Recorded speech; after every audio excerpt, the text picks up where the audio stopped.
Hello and welcome to the Faces of Nefertiti, and thank you for the opportunity to speak in this series. I'm also looking forward to the Q&A session tomorrow.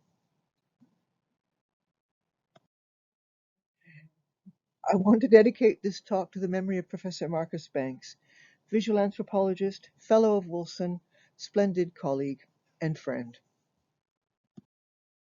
So what I thought I was going to be talking about today is, well, okay, multiple views of the bust of Nefertiti, chronologies of desire underlying those views, what they say about people's ideas of the past and the present. So this was always going to be a talk, not so much about life writing, but about afterlife writing. That is, how people have seen the bust of Nefertiti since its discovery in 1912. But as often happens with talks, my topic has morphed in some unexpected ways, and I'm looking forward to sharing some of these twists and turns with you. And I have a question for you. What color is Nefertiti's skin? We can talk about your answers in the discussion on Wednesday. So it all started when I was asked to review this book, Nefertiti's Face, The Creation of an Icon, in March 2018. And while I was waiting for the book to arrive, I thought, I wonder what the reception of Nefertiti has been among people of color. And so obviously Google finds work for idle hands to do. And this was also the point when I first contacted Rachel Mayers, who is an Egyptologist, and was also the co-editor of Everyday Orientalism. And I did some other reading as well. Now, I'm not an Egyptologist, as I've already said, but I am definitely an archaeologist, and I've been working on Crete for many years now. This is a glamorous view of me and Jennifer Moody. We're the co-directors of the Sphakia Survey, and here we are refueling this VW van. Why? Because at the time, there was only one petrol station in the whole of our research area, which was 466 square kilometers. Anyway, moving on. I've also written about the history of monuments, including statues. And again, I'm very grateful indeed to Rachel Mayers, who spoke earlier in this series, and to Catherine Harlow for telling me to contact her. Neither of them is to blame for any infelicities in this talk.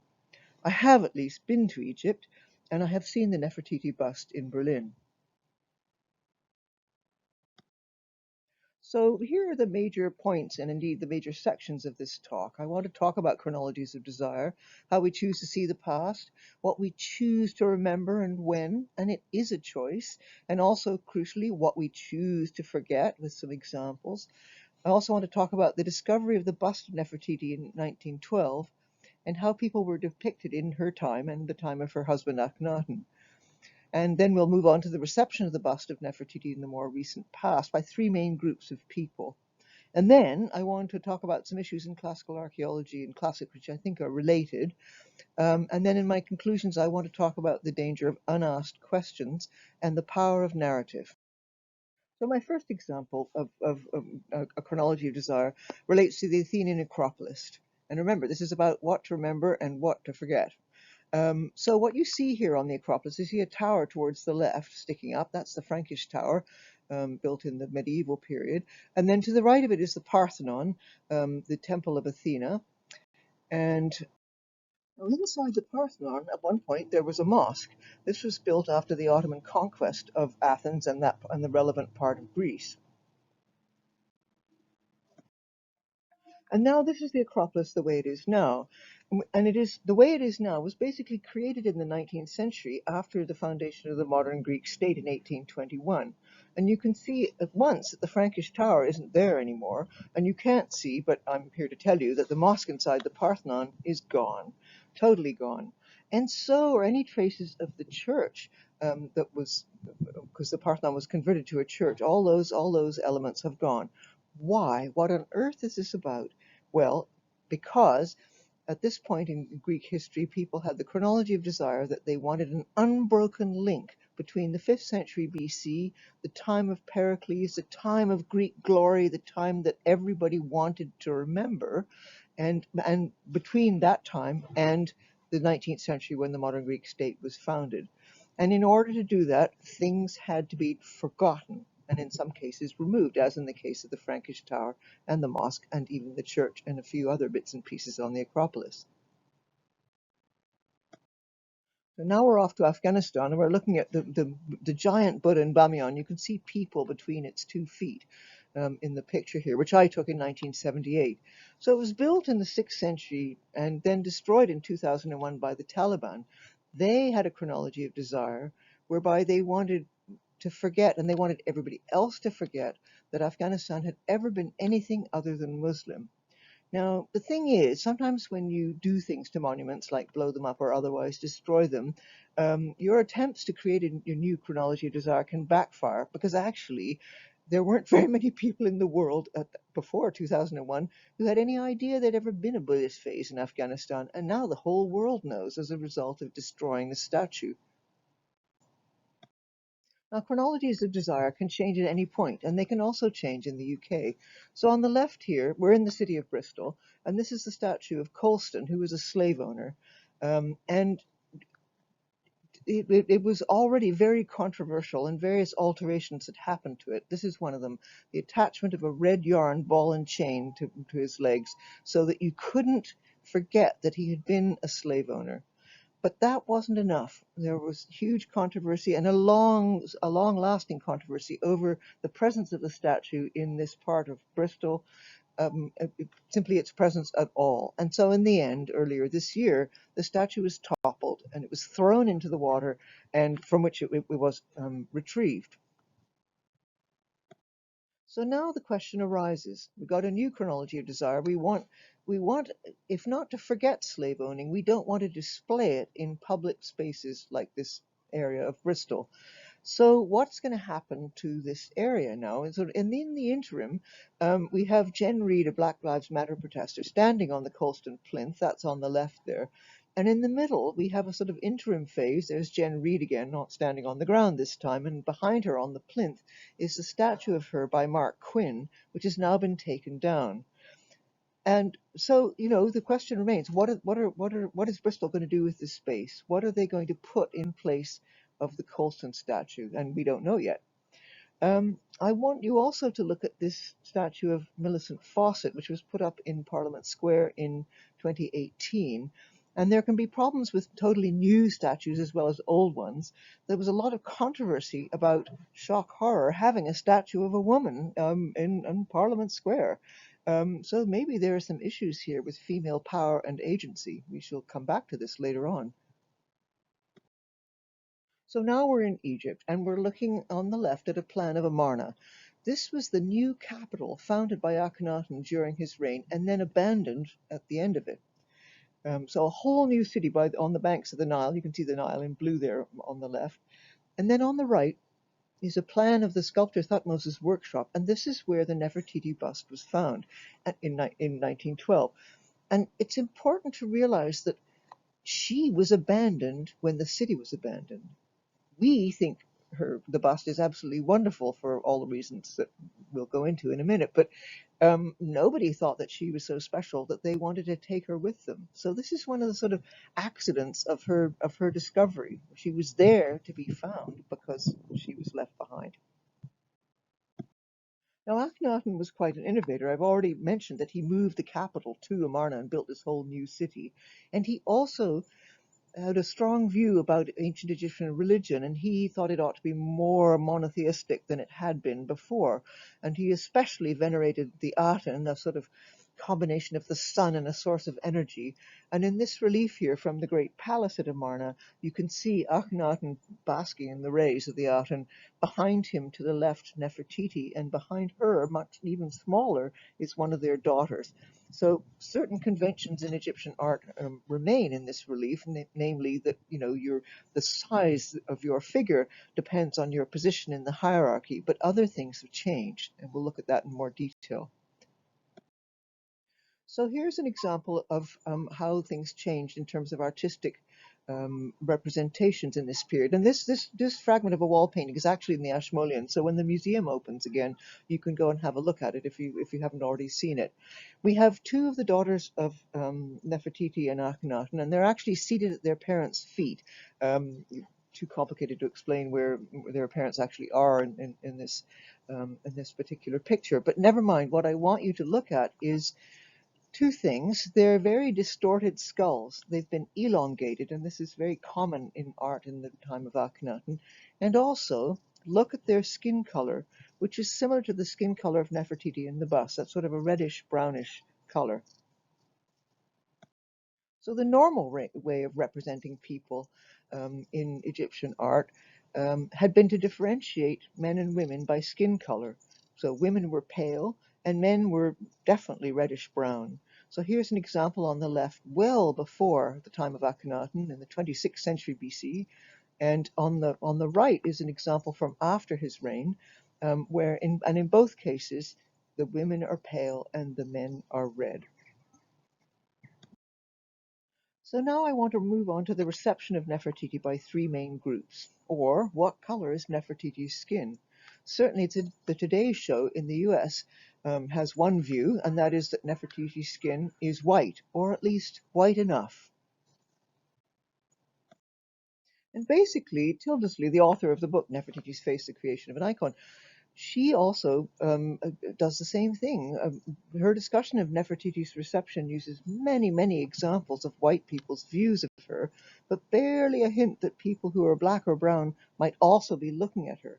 And that this is even possible tells us that there is a pervasive chronology of desire, which we'll come back to. So what about black people and how do they see Nefertiti? Well, I've got two examples for you here. Here's on the left a still from at the time of the Michael Jackson song, Remember the Time. That's Michael on the left there with Akhenaten and Nefertiti. And on the right, Queen Latifah looking magnificent as Nefertiti. Now, when I did my Google, what's the reception of Nefertiti among black people, I was overwhelmed by the number of sites and the number of examples. I've just given you two here. I'm not an expert in this at all. All I can tell you is that this is a huge and really interesting area. And what about Egyptians? How do they see their Nefertiti? Again, another rich area to explore. So again, one main example here in the picture, and that is Nefertiti in a gas mask. Now, this was done at a very particular time, and at least one example of it was stenciled on the famous mural art corridor leading to Tahrir Square. That's Liberation Square in Cairo. And what's interesting about this is that everyone agrees that Nefertiti is beautiful. Some people also clearly think she's very powerful. And the Egyptians are one big group and black people are another, I would say. But in this case, what's really interesting is that she's beautiful, she's powerful, and she somehow confers agency on women in a particular time of crisis. And the 2015 film Nefertiti's Daughter included street art like this while also talking about women and art and revolution. I've got another Egyptian example for you. So this on the left is the ugly Nefertiti, which is erected on the highway leading to Samolut, 3 hours south of Cairo, and later removed. Now the thing is, of course it's hideous. Of course it's hideous, and in a way, that's awful because the one thing that people agree on is that Nefertiti is beautiful. But the unasked question here is, why did people in Samolut want their Nefertiti at the entrance to their city? And that's really important. So, if you're an archaeologist like me and something is in a certain space, you have to say, or at least ask rather, why is it here and not there? And also, why did they want it? So now mixing communities can be complicated. And in this case, there was controversy over the choice of Rihanna as Nefertiti. Here she is wearing the blue crown on the cover of Vogue Arabia. Not because there hadn't been many, many Arab women on the cover of Vogue Arabia, but basically people thought that she shouldn't be there at all because she isn't an Arab.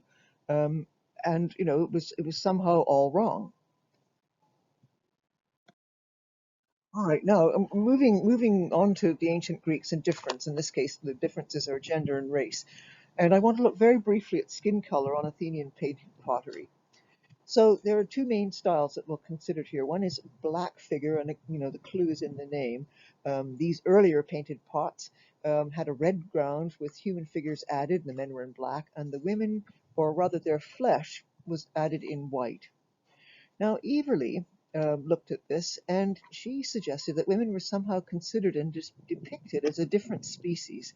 And I think that this is an important observation, because we also know from the same period, from literature and other texts and so on, that there was a very strong streak of misogyny in the Greek world. And it wouldn't be surprising for women to be depicted as a different species when they are talked about as, women. Well, you have to have them, but they're awful, and they're different, and they're generally bad. Now later on, you get red figure, where the painted pots have the figures left red and the background painted black. There's no added white for women. Most scenes with women are indoor and often domestic. Now, the thing that's interesting is that contemporary Greek art and other media, and we have lots of it from both these periods. So let's think about sculpture, for example, and that was done in marble and bronze, and also terracotta. Um, the marble and terracotta pieces of sculpture were painted always, because the whole point was to make figures that looked like people. And the bronze statues remained bronze colored, which is to say, even when the bronze is new, a nice brown color. The Roman period may be different. We'll get to that later. So here we are, we're looking at a wedding procession, and the happy couple are on the left in the chariot, and you can tell who the bride is because she's got a white face and she's got white arms. And that's probably her ma who's saying goodbye to her. And then there's a man playing a kithara, stringed instrument, and two horses. One is black and one is white. We don't know if the black one is meant to be a male horse and the white one is meant to be female. It could just be to distinguish them, make them easier to see. And then in front, there's a small figure who's leading the procession. Okay, so here's a red figure pot, and again, you can see that all the figures are indeed red, and this is an interior domestic scene involving music, which is in itself interesting. The other thing that's interesting, though, is that both at the time of black figure and the time of red figure, women and men were already distinguished by the way that they dress. Women and men's clothes are different. There was never any need to do the white flesh thing for the women, and yet they did until they stopped doing it. Okay, so race and ethnicity, these were linked and entangled concepts in the ancient world, as indeed they are in our own time. But skin color in the ancient world was not the only key to personal or group identity, and this is really important. So people who are called the Aethiopes, burnt-faced people, this is the name that gives us Ethiopia. Some of them lived in the Nile Valley of southern Egypt, but there were also Aethiopes who were thought to live elsewhere in the ancient world. So even this is not a purely race-based identifier, not reliable as an identifier of race. And we're going to look at a double-headed vase in the next slide. And sometimes they show a white woman and a black man. That's the one that you'll see. Sometimes a white man and a black man, sometimes two black men. But before we get to that, I just want to emphasize that race and ethnicity are very much our terms and not how the Greeks themselves would necessarily have thought about people and identity. So here we are, the double-headed vessel with a black man on the left and a white woman on the right, and there are very clear racial characteristics to distinguish the two of them, and notice also the difference in skin color. So when they felt like it, Greeks could show such differences, but they just didn't always do it. Now, we saw earlier that, at least in Tildesley's book, the view of Nefertiti's reception was basically a very white view, reflecting a very particular chronology of desire. And similar issues occur in classical archaeology in classics. Sarah Bond wrote this fantastic article, Whitewashing Ancient Statues. And what this means is, what she's talking about is the refusal to acknowledge that actually ancient statues, if they were in stone or in terracotta, were always painted. They were never pure white. And so insisting on whitewashing, insisting that statues were white, excludes all but white people, and it also, as well it's at it, ascribes agency to white men in particular. Got a couple of examples here. So on the left is a cast of the Peplos core found in Athens, the original. And when it was found, there were traces of paint on it. So this has always been known. People have always been known that these statues were painted. And there, to the right of her, is what she might have looked at. Now, this is a real revelation because, you get sucked into this whole idea that, oh, these statues were white and so on and so forth. And in fact, the peplos quarry was probably pretty garish to our taste, possibly even in bad taste, which is not something that people like to associate with the Greek world at all. The Greek world is the epitome of good taste, and part of that good taste is that it is held to be white. I'm not saying that I think that, but this is a very common view. Now, other ways of depicting people in the ancient world, in the other parts of the Mediterranean, apart from Egypt, um, can be seen on the right. Actually, I tell a lie because the top right there is from Egypt. It's one of the Fayum portraits, and it's from what we would call the Roman period. And the skin of this man is definitely sort of a darker color. And the thing below is part of a centaur statue, so half human, half horse. And they have deliberately chosen a purple stone for whatever reason, but they have chosen it. It was never white. You could never have seen this particular statue as white. Now, one of the things that whitewashing does is to occlude, to smear over, to conceal, to forget um, quite a lot of evidence that actually people in the Roman Empire, and probably earlier than that too, because in the Greek world, there were Greeks in Egypt from a very early stage. In fact, there were people from Crete in Egypt in the Bronze Age. So, anyway, but when people say, well, actually, the Roman Empire was pretty mixed, and the Romans could be from anywhere from Carlisle to Cairo, they can get into a lot of trouble. Mary Beard was vilified for saying this, even though there is good evidence for the very mixed variety of Romans wherever they are. On the right, I've just included the cover of Bernardine Evaristo's The Emperor's New Babe, the Emperor's Babe rather than New Babe. Which is about a young black woman in Britain in the Roman period, and I commend it to you. All right, briefly back in Egypt, what about Cleopatra, another beautiful and powerful woman? And there's this question, how Egyptian was Cleopatra? And this question usually means, covertly, how Greek or white was she? Was she pure Macedonian, whatever that means? Was she European, Levantine? And the controversy continues because look what happened when Gal Gadot, an Israeli actress, was cast as Cleopatra for a new film, rather than someone from Egypt or even from somewhere else in the Arab world. So all these issues have been brought out into the open again. Now, Francesca Royster wrote a fantastic book called Becoming Cleopatra, in which she looks at the reception of Cleopatra, which is many and varied and reflects the views of a lot of very different and disparate groups. It's an excellent book. Okay, so the first part of my conclusion. Obviously, there's still a lot of work to do on Nefertiti's reception, especially on the beauty and the power and occasionally the agency ascribed to her by people of different colors, different groups, different nationalities. What Royster said about Cleopatra is that she resurfaces in moments of change and therefore great cultural vulnerability. And think of Nefertiti in Cairo, on Tahrir Square in that stencil with the gas mask. And think about so many representations of Nefertiti by black people, etc., etc., etc. So I think that the same applies to Nefertiti. And really important here, there's also a lot more work to do on creating more accurate chronologies of desire relating to these cultural worlds, and that applies both to normally people would think that the Greek world is separate from the Egyptian world, which is really quite silly as they're both on the Mediterranean. But anyway, in both locations, in every location, people need to be very clear what they're doing when they think about views of the past, the ones they want, the ones they're choosing to have. So here's my other conclusion, and that's about the power of narrative. And whenever you are looking at something to do with the past, you need to know who's telling the story and what is their chronology of desire.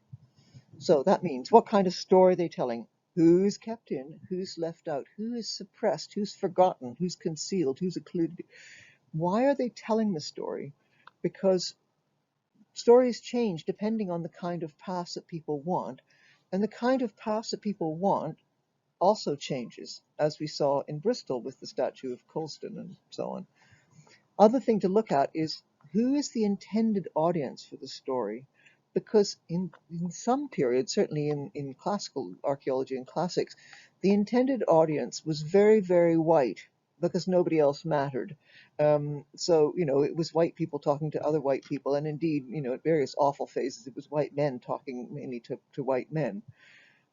And who are the people who don't get to tell the story, or in some cases even hear the story because they're not part of the audience? In fact, they're kept away from being an audience. And if we're going to improve this, what might need to be added to the story? What data might we need? Methods, other perspectives, other narrators. I mean, obviously we need all these things, but above all, we need to keep our eye on the ball. What is the chronology of desire that is dictating a particular view of the past? And the reason that's important is because people's views of the past tend to be related directly to the kind of present that they want, and also to the kind of future that they want. So we have work to do. Thank you for your attention.